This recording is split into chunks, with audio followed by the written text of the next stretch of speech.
கொஞ்சம் க்ராசரிஸ்லாம் வாங்க வேண்டிய வேலை இருந்தது அப்படின்றனால ஈவினிங்க்கு மேலே ஹஸ்பண்டை கூட்டிகிட்டு வெளியே தான் வந்திருந்தேன். ஏதாச்சும் வேலைகள் இருந்தால் கூட அடிக்கிற வெயிலுக்கு வெளியே போகவே முடியலை. அதை ஈவினிங் பார்த்துக்கலாம் அப்படின்ட்டு அப்படியே போஸ்ட்போன் பண்ணிவிட்டு வெயில்தால தான் வெளியவே கிளம்பி வர்றது. வாங்கிட்டு வந்த க்ராசரிஸ் எல்லாத்தையுமே பாட்டில்ஸில் ரீஃபில் பண்ணுறதுக்கு முன்னாடி கொஞ்சம் பேண்ட்ரியுமே ஆர்கனைஸ் பண்ணி க்ளீன் பண்ணிடுவோம் அப்படின்ட்டு அந்த வேலைகளை தான் பார்க்க ஸ்டார்ட் பண்ணியிருந்தேன்.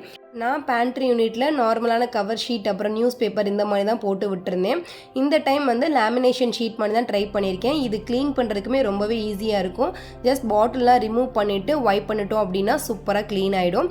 இனி வாங்கிட்டு வந்த க்ராசரிஸ் எல்லாத்தையுமே 1 by 1 பாட்டில்ஸில் ரீஃபில் பண்ணி எல்லாத்தையுமே ஆர்கனைஸ் பண்ணி வச்சாச்சு. என்னோட கிச்சன் ஆர்கனைசேஷன் வீடியோ தனியாக லாங் வீடியோவே நான் போஸ்ட் பண்ணுறேன். லாங் வீடியோஸ்லாம் கேட்டிருந்தீங்க. சிஸ்டமில் கொஞ்சம் வேலை இருக்குது அப்படின்றனால இப்போதைக்கு என்னால் பார்க்க முடியலை. கூடிய சீக்கிரத்துலையுமே நான் லாங் வீடியோஸ்லாம் அப்லோட் பண்ணுறதுக்கு ட்ரை பண்ணுறேன். நீ நாளைக்கு ஒரு vlogல பார்க்கலாம். பாய்.